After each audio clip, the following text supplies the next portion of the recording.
All right, welcome to our introduction to rhetorical analysis. Let's start with what this whole thing is. All of this is just a way to explain what makes books interesting. That's really all rhetorical analysis is. And when I say books, I mean all forms of writing. You could analyze a graphic novel. This is the Alchemist graphic novel version.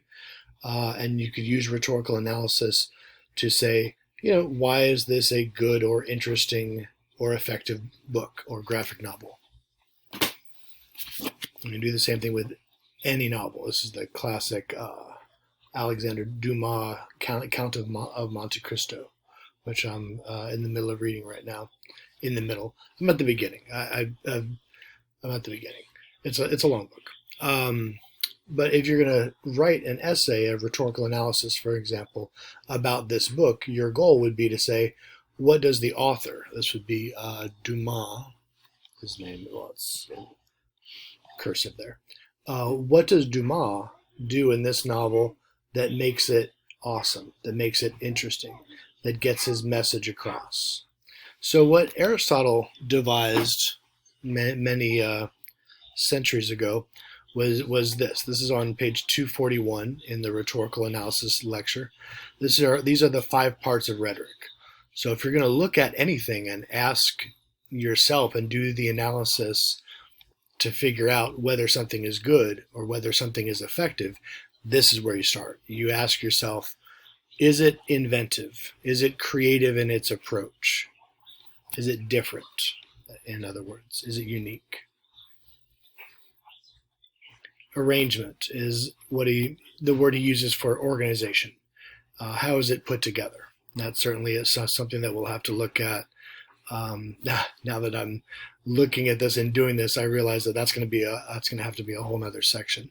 We'll do a lecture on organization and how it relates to rhetoric. Okay, so is it arranged well?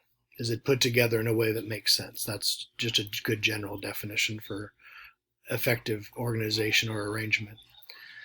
And style, along with arrangement, is something we're going to look at a lot in rhetorical analysis.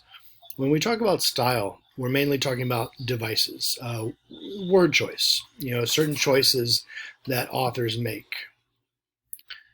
Usually, like in this case, referring to word choice.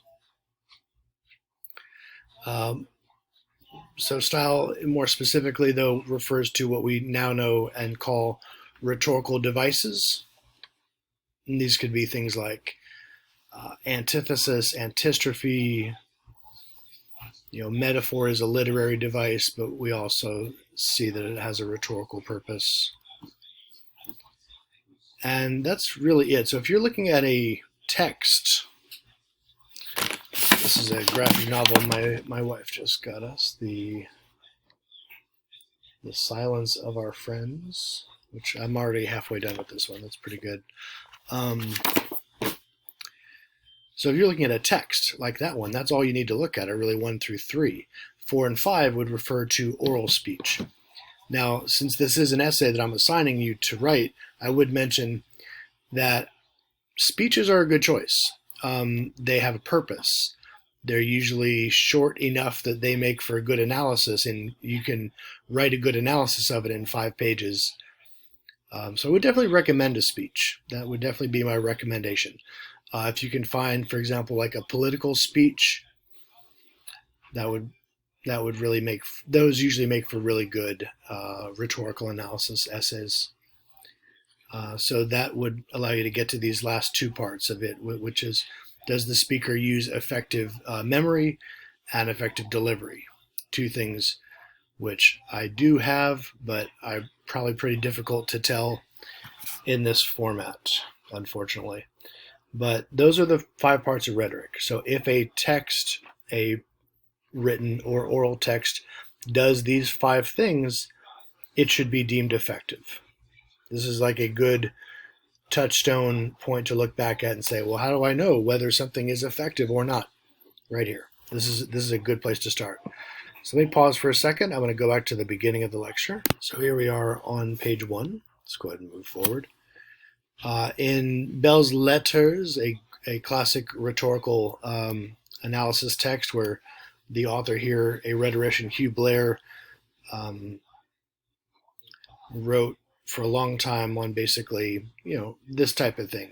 What is rhetoric and what makes something rhetorically effective? In it, he states that knowledge and science must furnish the materials that form the body and substance of any valuable composition. Rhetoric serves to add the polish, and we know none but firm and solid bodies can be polished well. So he essentially reduces rhetoric to style. That's not all it is, but that's part of it.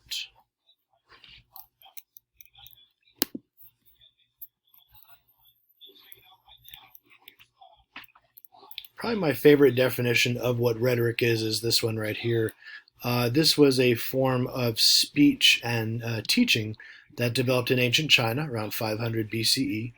And at that time, rhetoric was known as the art of persuasion, the artistic use of oral and written expressions for the purpose of changing thought and action at social, political, and individual levels.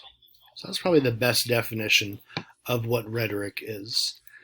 If a professor like myself asks you for the classic definition of what rhetoric is, we're referring to this one. Aristotle defines it in his seminal piece on the subject, The Rhetoric, and it is literally the seminal text on the subject. There's nothing better than that.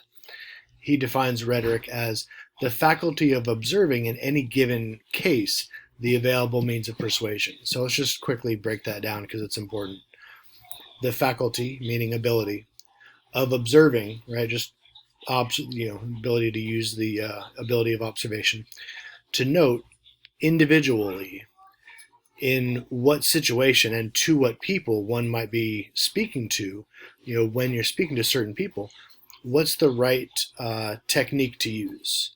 The right type of appeal is a word that we'll be familiar with in here, which we already are actually with visual text analysis. We were introduced to emotional appeals. So we will see, ethos, pathos, and logos developed more in this section here as well.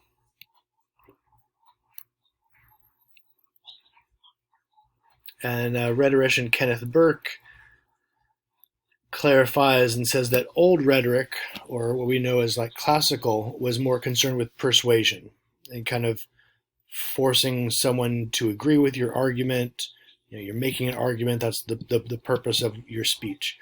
Whereas in today, what he calls new rhetoric is more about identification, where a politician seeks to identify themselves with their audience.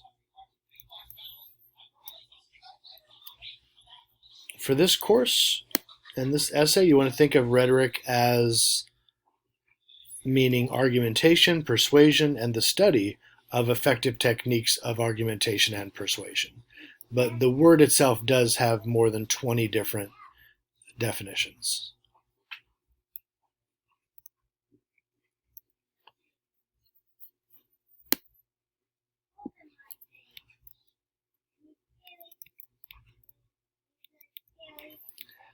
These are good parts to look at. I don't really going to go into them right at this second here. Okay, a little bit of background on who we're going to be introduced to here. Corax of Syracuse, in the Western tradition, is where rhetoric begins. He is the first person to have written what we know of as an argument in the Western philosophy, or Western, in this case, rhetoric or political science. So Corax of Syracuse flourished 460 BCE. That's the time when he was prominent. What he did was there was a revolution that took place, and there was a social upheaval. Many people who were rich in the society were murdered, and there was a social upheaval where there were property and there needed to be property claims, and people wanted to fight for what was left, right? So one of the judges at the time employed Corax of Syracuse, who was a famous lawyer in this area. Syracuse is the island on which he practiced. Corax is his name. And he asked him, he begged of him, implored him, create a system so that every individual, when they come to see me, can say this, like A, B, C, and D. They can follow a procedure, essentially like a legal procedure almost. They can follow these points so that basically anyone can come into a court of law and make their claim and not, make a fool of themselves and not seem, amiss, right, in a court of law. So, quick story about Corax of Syracuse. I can already see this is going to end up being a multi-part lecture, as I expected. Supposedly he wrote this with a gentleman named Theseus, a student of his. Theseus, as a young man, comes up to Corax of Syracuse, this great prominent lawyer, and tells him, or I should say asks him, I want to be like you. Is there any way that you can teach me to be a great lawyer like you, like yourself? And Corax thinks about it, and he's like, well, maybe for the right price, right? Theseus is like, oh, I don't have any money, so I couldn't possibly pay you. Corax turns around and says, okay, I make you a counter proposal. I will teach you everything I know about the law, and in return, when we are finished, when you win your first case, then you will pay me. Years go by. Corax teaches him everything he knows. Sees Theseus on the street one day, and he's like, where's my money? Where is my money? It's been years, right? Theseus says, you know what? I really appreciate everything that you taught me, but I decided that I don't want to be a lawyer. I thank you, though.